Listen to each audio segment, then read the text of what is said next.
This time on Psychic Investigators, a young woman is abducted in broad daylight. Where is she? Who has her? Police think it could be murder. There was blood on the handgun. But no one knows for sure. You could hear the buzzing before we saw the flies. Until a psychic relives the crime. That's when she leaped into my body. She was so terrified. Will the psychic help to solve the mystery of what happened to the flower girl?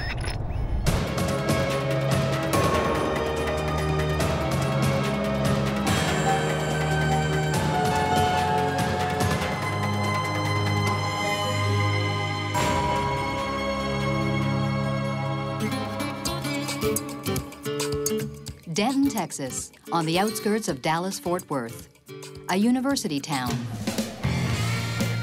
A town that likes to party, where booze and bars can sometimes mean trouble, like the trouble that erupted late afternoon, July 1st, 1996. A girl that I know was kidnapped. Big white burly guy in a black late model Chevy pickup. Yes. I took off with her. Just about 5 minutes ago. You'd get calls like this basically every weekend when the bars were open to 2 a.m. in the morning.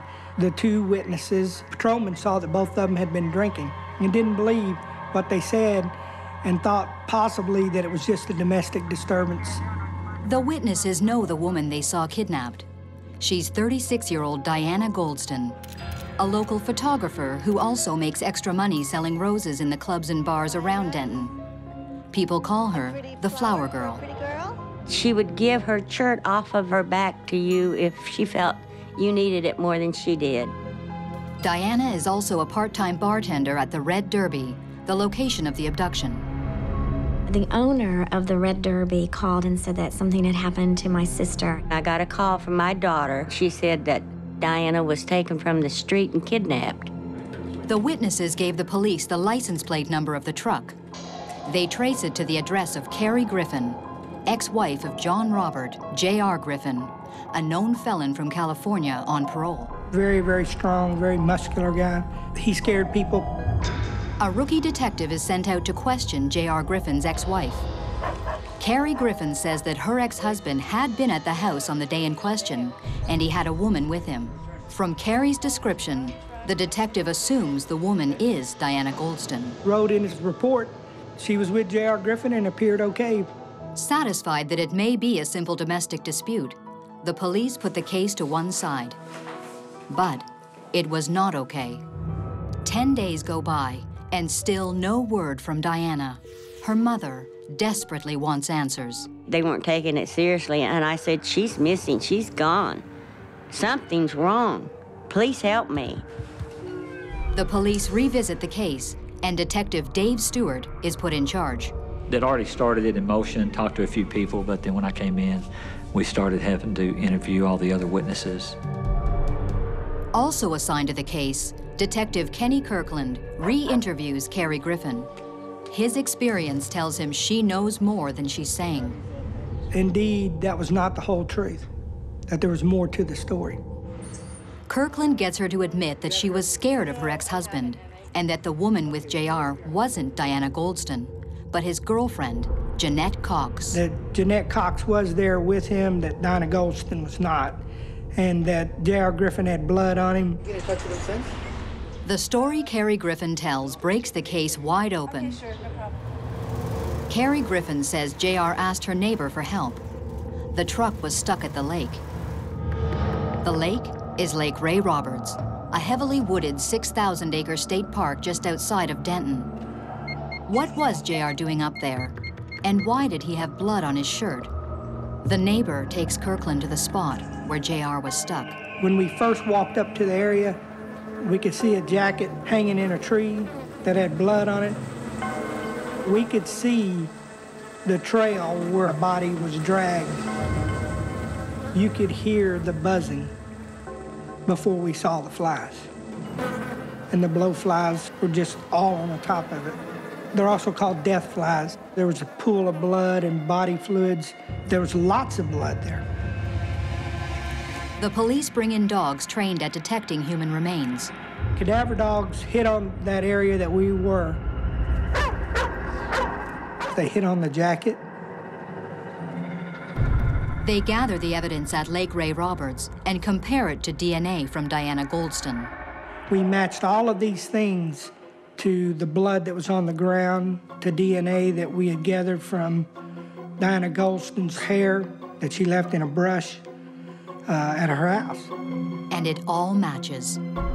We knew that that's where Diana had been before he moved her. Even without her body, the police are now convinced the flower girl is dead. I went out in my backyard and screamed and yelled and cried and talked to God. But it really didn't help. She was gone. Warrants are issued.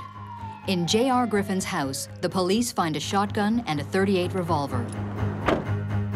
Traces of blood are found on the revolver. In the pickup truck, the police also find trace elements of blood. We were able to get DNA from that, which would match us up to Diana Goldston. In the state of Texas, without a body, police cannot lay a murder charge. But they do have enough evidence to charge J.R. Griffin and his girlfriend, Jeanette Cox, with aggravated kidnapping. But where is Diana Goldston? And what exactly happened to her? All of Denton wants to know. The police drag the lake. There's a massive ground search. It was very emotional for the whole town as well as the police department. We wanted justice, all of us did. We left no stone unturned. And still, nothing. Weeks, then 3 months go by, and with JR and his girlfriend not talking, the police are at a dead end. A colleague suggests a psychic who had worked with police in a nearby county. Police officers are cynical by nature, and we don't believe anything that anybody tells us, much less a psychic that tells you things from the dead or from other places. Despite his skepticism, the detective gives the psychic a call. He wanted to know if I would be willing to work on this young woman who was missing. And he said, would you be willing to come to Denton, Texas? Carol Pate has worked with police around the U.S. on many cases. She uses a method she calls psychometry. That's holding an object, a photograph. It's kind of like tuning in a radio station for me. Once I've got that signature frequency of that individual, then I can become one with them. So I'm sort of them for that time frame. Then I can see and feel and know. But will the psychic be able to see what happened to the flower girl? Pretty much floored all of us. We were shocked. Hey, you! Where's my money? Hey! A woman abducted outside a Texas bar has been missing for weeks, presumed dead. Police bring in psychic Carol Pate from her home in Arkansas. Can she see what the police cannot? We were very frustrated, but we needed some closure for the family and for us in the police department. In the squad room, the detectives put the psychic to the test. We did not give Carol Pate any information whatsoever. We figured if she was truly who she said she was, that she would be able to do these things. We got together several pictures, and some of them were people not involved in the crime, and some were people involved in it. We had not released any of the pictures of people in the press. So I did each photograph. The girl was scared to death. She was murdered. All of us in the room were just silent. This one is the murderer. He was heavy into drugs and that he had zero conscience, none. This one is his girlfriend.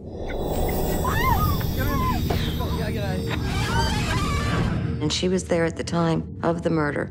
We were shocked for the fact that she was able to take just pictures and tell us what each person did and what their part was in that crime. She just reaffirmed that.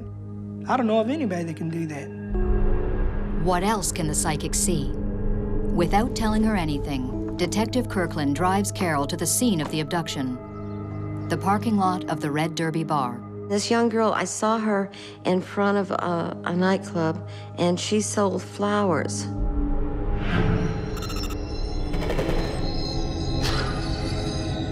This was where I felt a lot of violence here. This was where the abduction took place.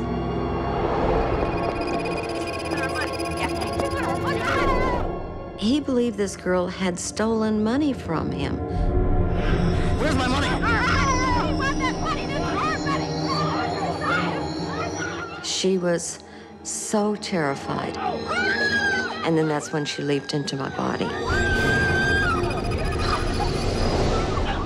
I was going through the struggle that she was going through. And all of a sudden, I'm shot.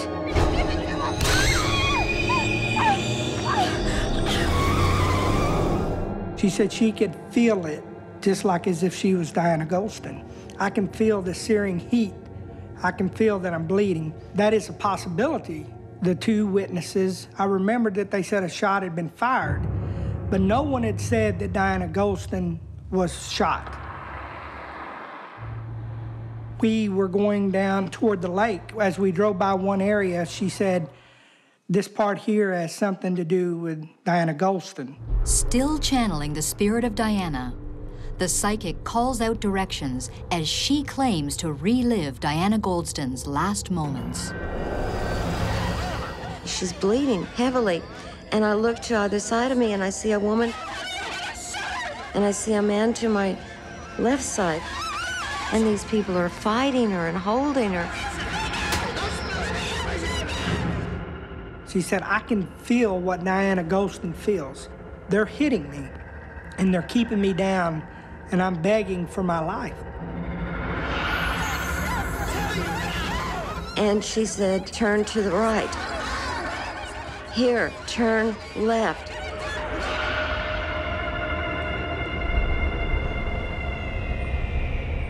She leads the detective to Lake Ray Roberts. She said, this is where it occurred. This is where Diana Goldston lost her life. This lake is huge. Lake Ray Roberts is a big place. And to be able to narrow it down to one place,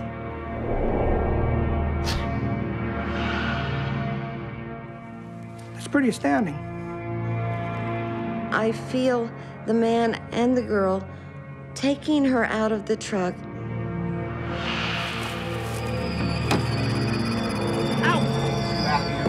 Go.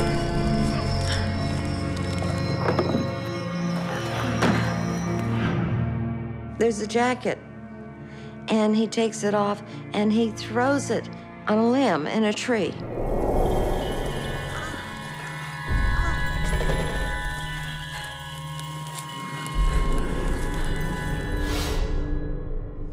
Shocked that she was able to do that. And I saw him dragging my body through the woods.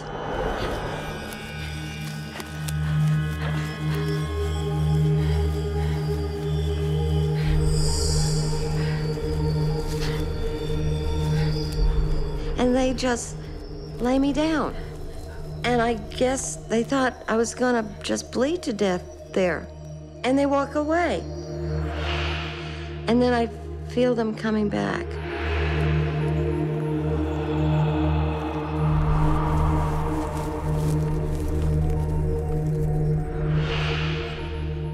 And the man, he stomps my throat with his big boot.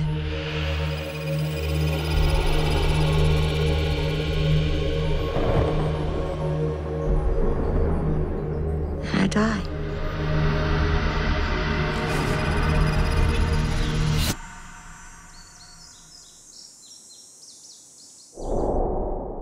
How could the psychic know so much? Carol Pate not only confirmed where police believe Diana Goldston died, but she offers insight into how she died. I can't explain that. Forensics have given some of the details in the case, but with J.R. Griffin and Jeanette Cox saying nothing, Carol Pate is the only one to paint a full picture of Diana's last moments alive. Carol left me some drawings that depicted where she believed Diana Goldston had been taken and laid down a final resting place. There was some graffiti close to a bridge, and the graffiti, that was done like in red. That S was like in red. and there was a cross, and then that Y, and there was this barrel, and I felt like she at one point was placed either in the barrel or around this barrel. Basically, when I draw these pictures, it's what I'm seeing in my head, what the picture that flashes in my head, period. And I try to transpose that picture in my head onto the piece of paper. And I try to get as much detail as possible. But 5 months after the Flower Girl's abduction, there's still no sign of Diana's body. The trial of J.R. Griffin begins. He pleads not guilty. He believed that the police could not touch him, that he was invincible, that nobody could get him. Everything that we gathered together was a circumstantial case, but it was a good enough case because we'd pieced it together. Leanne Breeding is the prosecutor. Our goal was to get him convicted and have him spend as much time in the penitentiary as the law allowed. Without a body, it's hard to prove an exact cause of death that stands up on appeal. And so you take the route where you think you have the better case for the evidence, and in this case, it was the aggravated kidnapping. To the end, J.R. Griffin maintains his innocence. But the jury finds him guilty, and he's sentenced to 40 years. In Texas, juries decide the punishment. And for him to be sentenced to life imprisonment on an aggravated kidnapping case, that's the most he could get. You know, instead of being just this flower girl that he swatted away, suddenly now she was important to the jury. And it was this one person he wasn't even afraid of and thought couldn't do anything that put him behind bars permanently. We asked him again if he would just tell us where she was, that we would not pursue murder charges and he could not get the death penalty in the state of Texas. We wanted to find the body of Diana Golston to add some closure to her family. And his response to myself and David Stewart at that time was that you'll never find the body of Diana Golston. With J.R. Griffin in prison and his girlfriend Jeanette Cox saying nothing while she awaits her trial, the police have only the visions of a psychic to explain how Diana died. But that was about to change. I remembered what Carol Pate told me. I remembered it all. It indeed did come to be true.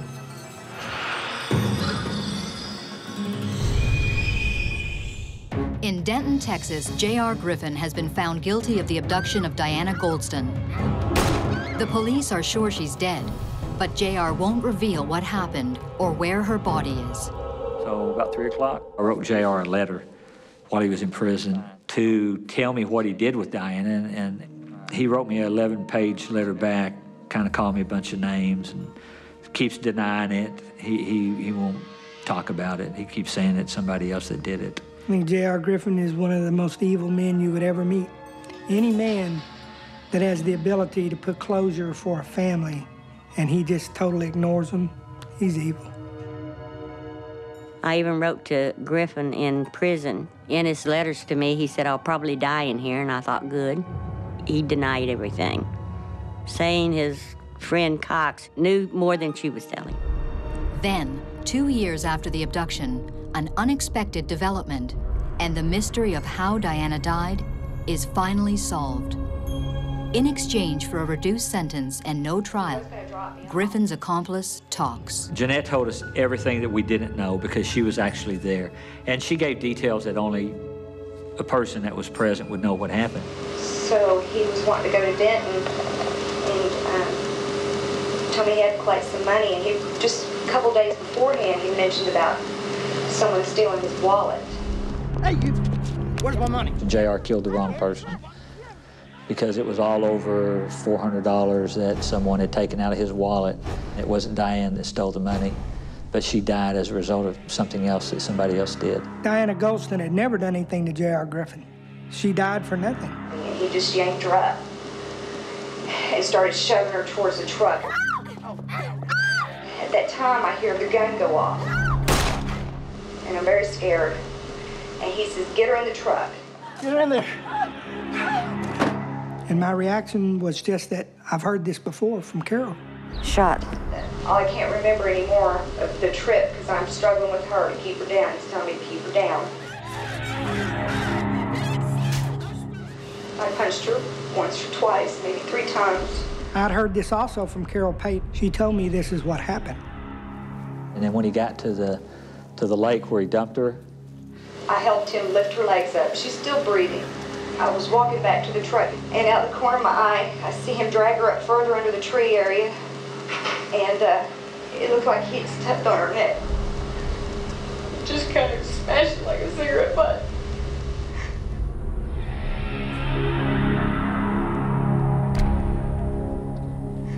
And I acted like I didn't see him. I was afraid.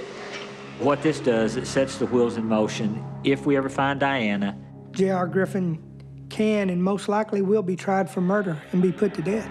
But can she tell the police where to find Diana's body and seal J.R. Griffin's fate? Do you have any idea where she may be? No. For making the deal, Jeanette Cox receives a sentence of 20 years in prison. Eerily, Jeanette's account closely mirrors the psychic's visions of the crime. And what about Carol Pate's drawings of Diana's burial place? Detective Kenny Kirkland is hopeful. Carol Pate had gotten several things right in dealing with this case. And so I've kept those drawings, so when we do find the body, I want to be able to compare it to what Carol drew on this paper. It is probably one of the harder things to do, is to locate a body, because that energy is dead. The physical energy is dead. So I'm having to pick up on the remnants of what was there psychically. Carol Pate obviously has some special gifts to be able to do things that a normal person cannot do. She was able to tell us things about this case she knew nothing about. It was pretty phenomenal that she was able to do that. For Detective Dave Stewart, the case never closed. I need to find Diane before I retire. That is my one goal in life, I hope, as an officer, is to put this case to rest. I would love for my mother and my daughter and me to have a place to go and pay our respects to her. That would be amazing. I wanted a body, I wanted a funeral. I wanted a place that I could go talk to her instead of her picture. I feel Diana will eventually be found given time. I know that the family needs closure. They need to be able to say goodbye. And who knows, maybe I'll have a part in it.